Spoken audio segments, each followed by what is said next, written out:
अगर मुझे अनुमति मिल जाए तो मैं पहला ऐसा व्यक्ति होऊंगा कि संविधान को जला दूंगा। संविधान जो है अंग्रेजों के दबाव में लिखा गया था, अब वक्त अब वो नहीं है। अब हमें भारतीय संस्कृति के अनुरूप संविधान लिखने की जरूरत है।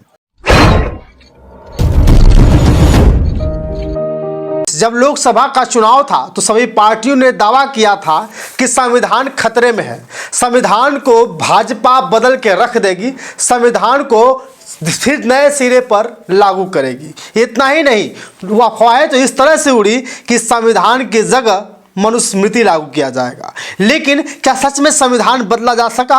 नहीं ना, और ना ही कभी संविधान बदल कोई पाएगा। लेकिन सोशल मीडिया पे एक बड़ी खबर वायरल हो रही है, जो अयोध्या के महंत जगत गुरु परमहंस आचार्य साहब की है, जो अपने आप को तथाकथित ब्राह्मण, तथाकथित साधु और संत मानते हैं। और साथ ही जब उनकी बातों का कोई भरोसा नहीं होता है, उनकी बातों की कोई वैल्यू नहीं होती है, कहते हैं कि मैं आत्महत्या कर लूँगा तो ये कर लूँगा, वो कर लूँगा, इस दिन ये हो जाएगा, लेकिन होता कुछ नहीं है। जब मीडिया उनके दरवाजे पहुँचती है कि परमहंस आचार्य महोदय आज जो है जल समाधि लेंगे, तो वो चुपके से घर में बैठ जाते हैं, मंदिर में बैठ जाते हैं, निकलने का नाम नहीं लेते हैं। समय समय पर यही तथाकथित महंत कुछ लोगों की गर्दन काटने की धमकी तक देता है, जान से मारने तक की धमकी दे देता है। लेकिन एक समय ऐसा भी आता है जो संविधान को जला देने की धमकी देता है, कहता है कि संविधान को अगर मौका मिले तो सबसे पहले मैं जलाऊंगा।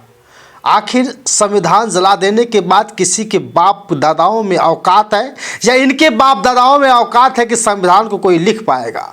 मुझे तो नहीं लगता, बाकी आप कमेंट करके बताइएगा। लेकिन जब इस वीडियो की हम गहनता से जांच किए तो इसका कहना था कि संविधान बाबा साहब 1953 में ही जला देना चाहते थे। अब रह गई बात, बाबा साहब भीमराव अम्बेडकर ने 1953 में राज्यसभा में भाषण देते हुए उन्होंने खुद ही कहा था कि अगर मुझे अनुमति मिल जाए तो मैं पहला ऐसा व्यक्ति होऊंगा कि संविधान को जला दूंगा। क्या आपको ये खबर पता है कि बाबा साहब डॉक्टर भीमराव अम्बेडकर जो 2 साल 11 महीने 18 दिन लग करके संविधान को लिखे हो और अचानक जुबान पे आए और राज्यसभा में बोल दे, संसद में बोल दे कि हम संविधान को जला देना चाहते हैं? ऐसा नहीं था। उसके बारे में भी बताएंगे, लेकिन उससे पहले इस तथाकथित ब्राह्मण के बारे में कुछ और जान लीजिए, क्योंकि ये साधु हर वक्त हमेशा गुस्से में रहता है, बड़ी बड़ी तलवारें रखता है, हमको लगता है कि बंदूकें भी रखता होगा। लेकिन जब मौका आता है, जब मीडिया सवाल पूछती है, तो किसी भी मैटर को लेकर के सबसे पहले ये धमकी देता है कि मैं जान से मार दूंगा। बड़ी बड़ी धमकियां देता है कि जो सनातन के विरोध में बात करेगा मैं उसकी गर्दन हथियार से उड़ा दूंगा। लेकिन सब इसकी बातें हवाई होती है, लेकिन हिम्मत नहीं होती है कि ये कुछ आगे बढ़ पाए। लेकिन सरकार भी ऐसे लोगों को पाल पोस करके रखने का काम कर रही है। भाजपा सरकार है और भाजपा सरकार में ऐसे ही साधुओं को पाल करके रखा जा रहा है, जो आए दिन लोगों को धमकी देता है, लेकिन अभी तक उसकी गिरफ्तारी नहीं हो पाती है। फिर भी संविधान की बदलने की बात करता है, संविधान नए सिरे से लिखने की बात करता है। ये कहता है कि एक समय हुआ करता था जब कुएं से लोग पानी पिया करते थे। संविधान नए सिरे से लिखा जाना चाहिए, और वैसे भी पहले लोग कुआं का पानी पीते रहे। इसके बाद जो है अब समय बदल गया, फिर नल आ गया, तो धीरे धीरे जो है समय के हिसाब से परिवर्तन जरूरी है। जैसे एक समय हुआ करता था लोग पोखर से पानी पिया करते थे, लेकिन धीरे धीरे लोग नल का पानी पीने लगे, इसके बाद लोग आरओ का पानी पीने लगे। इसलिए संविधान भी धीरे धीरे पुराना हो चुका है। क्या संविधान पुराना हो चुका है, या किसी में औकात है जो संविधान को नए सिरे से लिख पाए, या संविधान में उतना समय खपा पाए कि संविधान फिर से हमारे देश में नए तरह से लागू हो पाए? क्योंकि बाबा साहब 1953 में कहे थे कि मैं अगर मुझे मौका मिला तो सबसे पहले मैं इस संविधान को जलाऊंगा। लेकिन क्यों कहा था, इसके बारे में भी जान लीजिए। बाबा साहब डॉक्टर भीमराव अम्बेडकर ने 2 सितंबर 1953 में राज्यसभा में कहा था कि अगर संविधान जलाने की बात आएगी तो सबसे पहले जलाने वाला व्यक्ति मैं होऊंगा। आखिर क्यों कहा था? ब्रिटिश संसद छोटे समुदाय और छोटे लोगों की भावनाओं को संतुष्ट करके काम करती है, जो डरते हैं बहुमत गलत कर सकता है। महोदय, मेरे मित्र मुझसे कहते हैं कि मैंने संविधान बनाया है, लेकिन मैं यह कहने के लिए पूरी तरह से तैयार हूं कि इसे जलाने वाला पहला व्यक्ति मैं होऊंगा। मैं ऐसा नहीं चाहता, यह किसी को भी शोभा नहीं देता। लेकिन जो भी हो, अगर हमारे लोग आगे बढ़ना चाहते हैं, या उन्हें यह भूल करके यह नहीं भूलना चाहिए कि बहुसंख्यक है या अल्पसंख्यक है। जब मीडिया ने बाबा साहब डॉक्टर भीमराव अंबेडकर से पूछा कि बाबा साहब आप संविधान को क्यों जलाना चाहते थे, तो उनका जवाब था कि मेरे मित्र कहते हैं कि पिछली बार जब मैंने बात की थी तो मैंने कहा था कि मैं संविधान को जलाना चाहता हूं। खैर जल्दबाजी में मैंने कारण नहीं बताया। जब मेरे मित्र ने मुझे मौका दिया था तो मुझे लगता है कि मुझे कारण बताना चाहिए।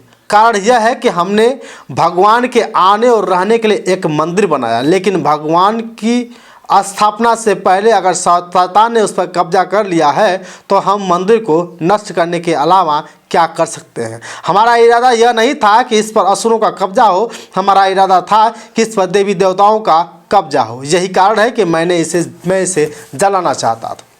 साथियों, जब बाबा साहब डॉक्टर भीमराव अंबेडकर ने संविधान को बनाया और संविधान को बनाने के बाद जब यह संविधान कांग्रेस के हाथों में सौंपी जा रही थी तो उस समय उनको लगा कि ये लोग असुर हैं।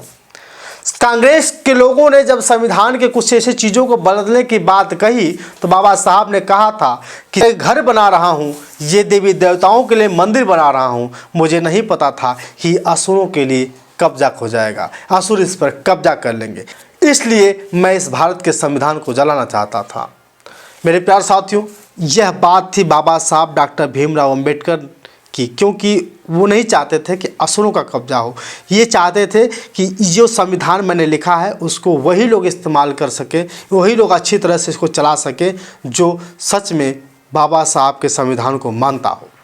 साथियों, लेकिन तथाकथित परमहंस आचार्य जी का एक और बयान जो सोशल मीडिया पे वायरल हो रहा है, उनका कहना है कि अयोध्या में रहने वाले उन मुल्लाओं को, ईसाइयों को, बौद्धों को मैं अयोध्यावासी नहीं मानता। देखिए, यहाँ के जो मुल्ला हैं, मुल्ला तो भाजपा को वोट देता नहीं है, मुल्ला को हम लोग अयोध्यावासी नहीं मानते हैं।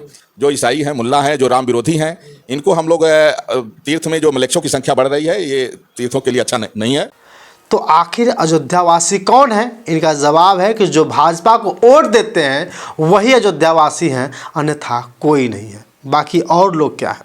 जो अयोध्या में और धर्म के लोग रहते हों, परमहंस महाराज, वे लोग कौन हैं? फिलहाल जो जहां है वो तो वहां रहेगा ही। आपके कहने या न कहने से ये नहीं हो सकता कि अयोध्यावासी हो या नहीं हो, लेकिन सबसे बड़ी बात है कि आप अपनी औकात को हमेशा भूल जाते हैं।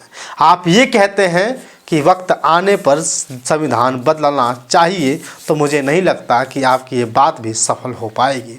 बाकी आपकी राय कमेंट करके बताइएगा। आप लोगों को वीडियो कैसे लगी है शेयर ज़रूर करिएगा।